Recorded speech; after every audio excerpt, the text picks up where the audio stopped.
Hello investors, मैं आपका स्वागत करता हूँ आपके अपने YouTube channel the smart investor पर।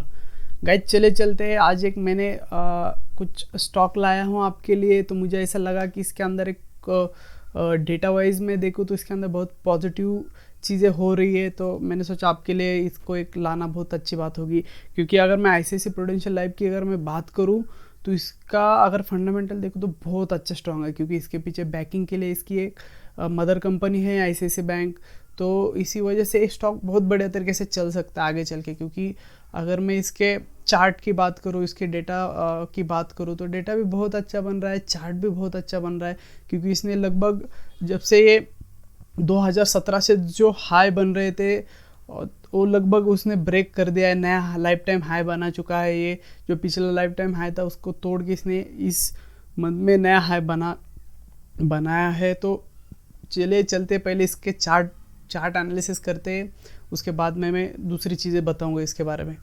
गाइस अगर मैं चार्ट के बारे में बताऊँ कि यहाँ पर आप देखिए मंथली बेसिस पे इसने एक ट्रायंगल पैटर्न बनाया हुआ है, एक सीमेंटेड ट्रायंगल पैटर्न है, उसको उसने तोड़ दिया। अगर मैं स्ट्रॉन्ग जोन की बात करूँ तो गाइस ये स्ट्रॉन्ग जोन बहुत बढ़िया तरीके से वर्क होते हैं। अगर आपने मेरे पिछले वीडियोस अगर देखे हैं तो आपके समझ में आएगा। अगर आप मेरे डेली व्यूअर्स हो या डेली अगर बैंक निफ्टी और निफ्टी के अगर आप मेरी वीडियोस देखते हो तो आपके समझ में आ रहा होगा कि स्ट्रॉन्ग जोन क्या होता है, वो किस तरीके से वर्क होता है। आप इसके ऊपर बिलीव करिएगा, देखिएगा स्ट्रॉन्ग जोन कैसे वर्क होता है। गाइज ये स्ट्रॉन्ग जोन के ऊपर प्राइस चल गई है। अगर इस मंथ के अंदर ये प्राइस स्ट्रॉन्ग जोन के ऊपर रहने में कामयाब हो जाती है तो गाइज यकीन मानिए प्राइस लगभग 720 से लेकर 750 के अंदर ही प्राइस जाएगी। लगभग ए जोन में जाना बिल्कुल प्राइस के लिए जाना ही पड़ेगा प्राइस को उस तरफ। तो मुझे ऐसा लग रहा है कि अगर मैं यहाँ से अगर एक इंडिकेटर की बात करूँ, अगर मैं RSI इंडिकेटर की बात करूँ तो RSI इंडिकेटर लगभग 60 के ऊपर है। RSI इंडिकेटर 60 के ऊपर रहने का मतलब क्या होता है गाइस? RSI एक मोमेंटम इंडिकेटर है। मैं RSI को ओनली RSI ऐसा यूज़ नहीं करता हूँ, मैं प्राइस एक्शन और इंडिकेटर दोनों को मिला के काम करता हूँ। अगर मैं RSI की बात करूँ तो लोग कुछ बोलते हैं इंडिकेटर ठीक नहीं होते, वो लैगिंग होते हैं। बिल्कुल सही है, उन लोगों का उनके जगह वो बिल्कुल सही, लेकिन हमें उस चीज़ का यूज़ क्या करना है ये पता होना जरूरी है।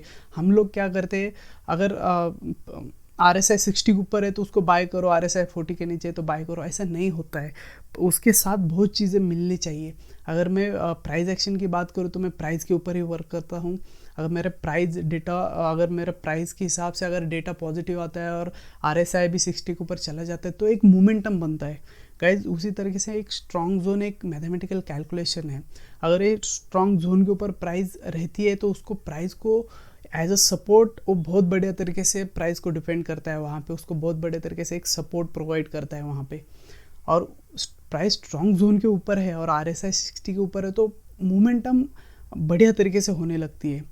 गाइज अगर मेरे पिछले वीडियो आप देखते होगे, आपने अगर सिनेविस्टा देखा होगा या बजाज होल्डिंग है या बहुत चीज़ें हैं, बहुत सारे मैंने स्टॉक एनालिसिस किए, मेरे वॉच लिस्ट में जाके आप देखिएगा वो किस तरीके से वर्क होते हैं। मैं RSI को एज अ मोमेंटम इंडिकेटर देता हूँ। अब प्राइस स्ट्रॉन्ग जोन के ऊपर है तो उसको मोमेंटम कब मिलेगा तो मैं RSI की तरफ जाता हूँ। तो RSI 60 के ऊपर जाता है तो मोमेंटम अच्छी खासी फास्ट होने लगती है। तो गाइज आप इसको आपके वॉच लिस्ट में रखना। मैं जो बोल रहा हूँ कैसे वर्क होता है आप देखिएगा। जो मैंने बिटकॉइन के बारे में बताया था, जो मेरे कुछ क्रिप्टो करेंसीज है उसका भी मैंने इसी तरीके से कुछ एनालिसिस किया था। आप वो जाके देखिएगा मेरे पिछले वीडियो, जिन्होंने मुझे लगभग 500%, 1000% तक उन्होंने मुझे रिटर्न दे दिए हैं। आप मेरे टेलीग्राम चैनल पे जुड़ जाइएगा। अगर टेलीग्राम चैनल का अगर मैं नाम बता दूँ तो the smart investor 9, the smart investor से ही चालू है, बस पीछे एक 9 लगा हुआ है। तो आप द स्मार्ट इन्वेस्टर 9 पे जाइएगा, मेरा टेलीग्राम चैनल है। आप वहाँ पे जाके देखिएगा, मैं मेरे डेली अपडेट डेली प्रॉफिट्स मैं वहाँ पे डालता हूँ, वहाँ पे शेयर करता हूँ। तो आप वहाँ पे भी जाके देख सकते हैं, मैंने डेली बेसिस पे इसको डाला हुआ है फ़िलहाल। तो गाइज प्राइस जब तक स्ट्रॉन्ग जोन के ऊपर है प्राइस मोमेंटम में रहेगी। उसका फर्स्ट टारगेट रहेगा लगभग 640 से लेके 650 के रेंज में वो रहेगा, और दूसरा टारगेट रहेगा 720 से लेके 750 के रेंज में टारगेट रहेगा। लेकिन इस टारगेट तक तो उसको आना ही आना है गाइज। अगर आप यकीन करोगे तो आप आपके चार्ट पे लगा के रखिएगा, अगर ये प्राइस इस मंथ में स्ट्रॉन्ग जोन के ऊपर रहने में कामयाब हो जाती है तो ये प्राइस यहाँ तक ही जाएगी। मैं तो बोलता हूँ प्राइस लगभग 1000 के लिए तैयार है, लेकिन फ़िलहाल इतने जल्दी नहीं जाएगी। आपको पता है प्रूडेंशियल लाइफ का क्यों इतना बढ़ रहा है? क्योंकि एक तो कोविड पैंडेमिक चालू है और उसके अंदर बहुत सारे लोगों ने अपने पॉलिसी निकाले हुए, लाइफ इंश्योरेंस किया हुआ है, क्योंकि हमें पता नहीं है कोविड कैसे होगा, क्या होगा। अभी कुछ रिसर्च ऐसा भी आ रहा है कि वो हवा से भी हो रहा है, तो लोग घबराए हुए हैं, तो लोगों ने इसको लाइफ इंश्योरेंस को ज़्यादा लेने की कोशिश कर रहे हैं लोग। तो इसी वजह से स्टॉक आगे बढ़ रहा है। जब तक पेंडेमिक है तब तक तो ये प्राइस आगे ही जाना है, क्योंकि और अगर उस हिसाब से भी मैं देखूँ तो अगर मैं पर्सनली बात करूँ तो पर्सनली इनकी सर्विस बहुत बढ़िया है, इसी वजह से स्टॉक चल रहा है ये। तो गाइज आप इस स्टॉक पे ध्यान रखना, ये स्टॉक बहुत बढ़िया है और आगे चल के वो ये बहुत बड़ा हो सकता है। तो ये थी ICICI प्रूडेंशियल लाइफ की टेक्निकल एनालिसिस। आप बिल्कुल इसके अंदर जाइएगा, अगर आपके पास है तो होल्ड करके रखिएगा। गाइज जाते जाते फिर से एक बार बोल देता हूँ, चैनल नया है, चैनल आपका है, लाइक कीजिए, सब्सक्राइब कीजिए। Thank you for watching my video, thanks a lot.